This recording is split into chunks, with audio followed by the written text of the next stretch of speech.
tadi, Dek? Pedih. Pedih. Ini masih pedih, Dak? Masih pedih. Nangis dak tadi?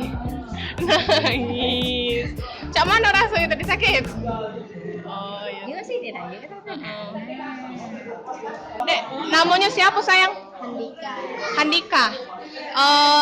Cak mana Dek perasaan setelah disunat, Dek?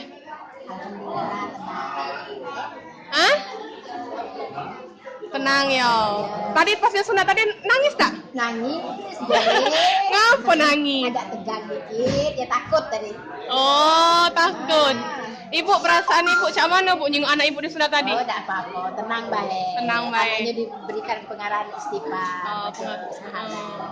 Tahu ini dari mana bu kegiatan ini bu? Dari sekolahan, Dari sekolahan. Iya. SD mana Dek? SD 7 Tanang Papo. Oh, Gasing Laut. dari Talang Kelapa ke sini bu? Iya. Oh, iya iya. Harap. Jadi ini kegiatan ini apa kak? Bisa dijelasin? Kegiatan ini adalah kegiatan rangkaian peringatan Hari Ulang Tahun Pramuka ke-57 tahun 2018. Jadi rangkaian kegiatan ulang tahun Pramuka ke-57 tingkat Provinsi Sumatera Selatan itu diadakan dengan beberapa rangkaian kegiatan. Salah satunya itu kegiatan tabur bunga di Taman Makam Pahlawan. Anjang sana mengunjungi tokoh-tokoh pramuka yang sudah yang sudah senior. Kemudian ini sunatan massal.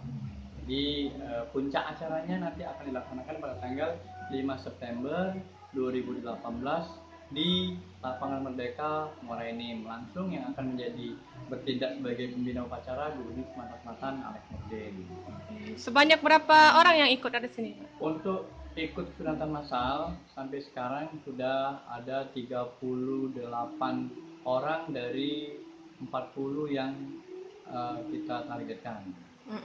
Itu sosialisasinya kemana Pak? Sosialisasi untuk sunatan massal kita sudah lewat media media grup di teman-teman WA. Kemudian kita juga sudah kirim surat ke kuartir-kuartir yang ada di sekitar. Kemudian juga melalui media sosial, baik itu kegiatan Twitter keluarga atau FB keluarga kita sudah sosialisasikan. Alhamdulillah peserta ini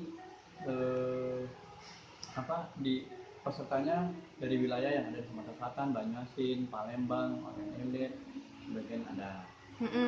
Terus tenaga medisnya ini bekerja sama dengan siapa Pak? Tenaga medis kita ini dari tenaga medis Puskesmas Kampus. Puskesmas Kampus ini memang sudah ada kerjasama kita sudah lama. Seandainya kita ada kegiatan di Kuarda, di kuartir daerah ini selalu minta bantuan dari tenaga medis Puskesmas Kampus. Jadi ini semuanya murni dari tenaga medis Puskesmas Kampus, Dinas Kesehatan Palembang Provinsi ya selanjutnya, dan kebenaran juga kepala Puskesmas Kampus itu adalah Kamabisaka Bakti Husada Bakti Husada Puskesmas Kampus, selanjutnya dikoordinir oleh Dinas Kesehatan Kota Palembang.